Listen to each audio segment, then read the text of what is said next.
2011 का एक क्वेश्चन है, a trolley runs from P to Q along a track. At Q its potential energy is 50 kilojoule less than at P. P पे कितनी, Q पे कितनी, ये नहीं बताया, सिर्फ ये बताया कि पोटेंशियल एनर्जी में लॉस कितना हुआ है.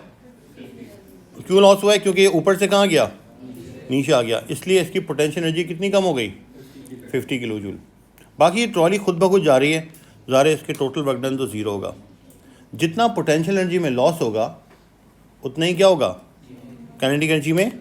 हमें पता है कि हमारा ट्री इसमें कैसे बनेगा, टोटल वर्क डन कितना है, ज़ीरो, क्योंकि ट्रॉली में कोई इंजन नहीं लगा हुआ, कोई मोटर नहीं लगी हुई, कोई पेट्रोल खर्च नहीं हो रहा है. तो टोटल वर्क डन किसके बराबर होता है, काइनेटिक एनर्जी का चेंज और पोटेंशियल का चेंज और हीट.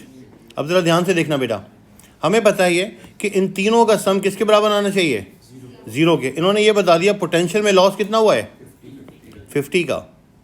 जब पोटेंशियल में लॉस हुआ है 50 किलो जूल का, इसका मतलब काइनेटिक और हीट मिला के क्या आना चाहिए, 50.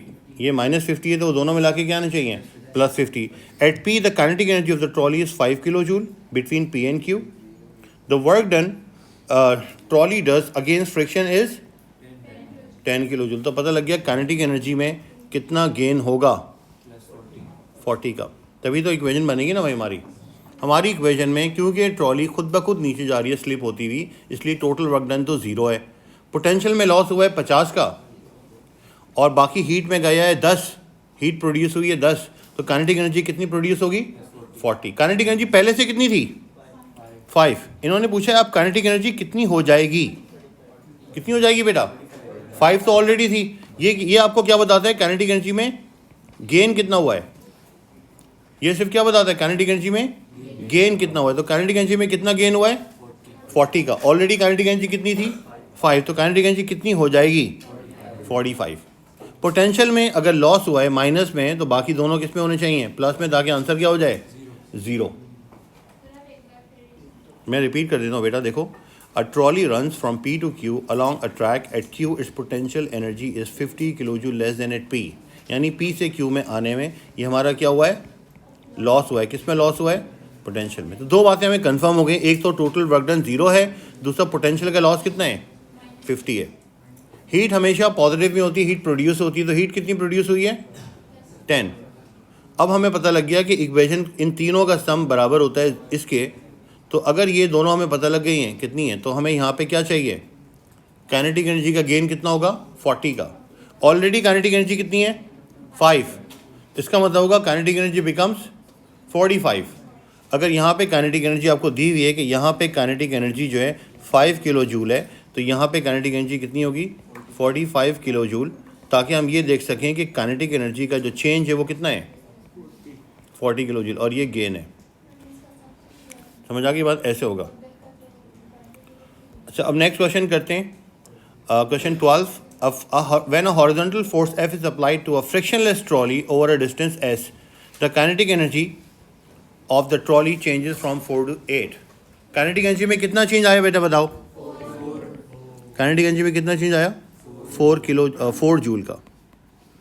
पोटेंशियल में कितना चेंज आया, ज़ीरो का, क्योंकि फोर्स कैसी लगाई हमने, ऊपर तो जा नहीं रहा ऑब्जेक्ट, ट्रॉली कहाँ जा रही है, हॉरिजॉन्टली. दूसरा फ्रिक्शन लेस की वजह से हीट भी यहाँ पे, इसका मतलब हमने जितना भी वर्क डन किया है वो सारा का सारा वर्क डन किस में किया है, काइनेटिक में. तो हमने वर्क डन कितना किया, हमारा वर्क डन कितना था, force multiplied by displacement, F into S.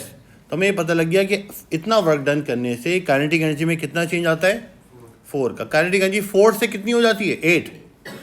अब आपसे कह रहा है कि अगर हम क्या करें, if a force of 2F is applied to a trolley over a distance of 2S, यानी अब हम कितना काम कर रहे हैं, 2F को मल्टीप्लाई कर रहे हैं 2S से, तो पहले के मुकाबले में हमारा वर्क डन कितना हो गया, डबल. पहले के मुकाबले में कितना वर्क डन हो गया, फोर्स भी डबल, डिस्प्लेसमेंट भी डबल. कितना हो गया वर्क डन, बताओ कितना वर्क डन हुआ, 4 टाइम्स. कितना वर्क डन हुआ पहले के मुकाबले में, 4 टाइम्स. तो पहले के मुकाबले में एनर्जी में चेंज कितना आएगा, अब 4 टाइम्स आएगा. पोटेंशियल में कोई चेंज नहीं आएगा, हीट में कोई चेंज नहीं आएगा. तो अब हमें पता लग गया कि अब हमारे पास काइनेटिक एनर्जी अगर 4 जूल थी, तो 4 जूल से चेंज होकर कितनी हो जाएगी, 20 जूल, ताकि काइनेटिक एनर्जी का चेंज कितना आ जाए. तो हमारे फॉर्मूले में काइनेटिक एनर्जी होता है या काइनेटिक एनर्जी का चेंज होता है, चेंज होता है। मैं आपको यहाँ पे 2 ट्री बना के दिखा रहा हूँ ताकि आपको कन्फ्यूजन ना हो। हमारा टोटल वर्क डन पहले कितना था, F इंटू एस। इससे बताओ काइनेटिक में चेंज कितना आया, पोटेंशियल में चेंज कितना आया, 0। हीट में कितना चेंज आया, 0। तो हमारा काइनेटिक में कितना चेंज आया, हमारी काइनेटिक एनर्जी 4 जूल से चेंज होकर कितनी हो गई है, 8 जूल। तो काइनेटिक एनर्जी का जो चेंज था वो कितना था बेटा, 4 जूल। अब वो आपसे ये कह रहे हैं कि अब हमने टोटल वर्क डन कितना किया है, 2F इंटू 2S। फोर्स भी डबल, डिस्प्लेसमेंट भी डबल, तो पोटेंशियल में चेंज कितना आएगा, 0। हीट में कितना आएगा, 0। काइनेटिक एनर्जी में कितना चेंज आएगा, काइनेटिक एनर्जी में चेंज आएगा अब 16 का। यानी काइनेटिक एनर्जी जो पहले 4 थी अब कितनी हो जाएगी, 4 से।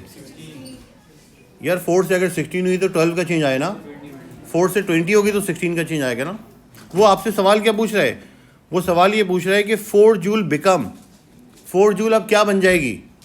तो 4 जूल से कितना चेंज आएगा, 16 का चेंज आएगा। तो 4 जूल से 16 का चेंज आएगा तो कितना हो जाएगा, 20। पहले 4 से 8 हुआ था, अब 4 से 20 होगा। तो हमें बात पता लगी कि हमारी एनर्जी पहले कितनी चेंज हुई थी, 4 से 8, अब कितनी होगी, 4 से। पहले चेंज अगर आया था 4 का तो अब चेंज कितना आएगा बेटा, काइनेट ये जो हमारा फॉर्मूला होता है, आंसर 20 है। काइनेटिक एनर्जी का चेंज है ना। अगर मैं 4 से 16 लिख दूं तो बताओ चेंज इन काइनेटिक एनर्जी कितना हुआ, 12 तो नहीं आएगा ना। जब 4 को 20 करेंगे तो 16 का चेंज आएगा ना। तो उन्होंने आपसे ये नहीं पूछा काइनेटिक एनर्जी में चेंज कितना आएगा, उन्होंने पूछा काइनेटिक एनर्जी अब कितनी हो जाएगी, 4 से कितनी हो जाएगी। तो आंसर क्या होगा इसका, 20 आंसर होगा।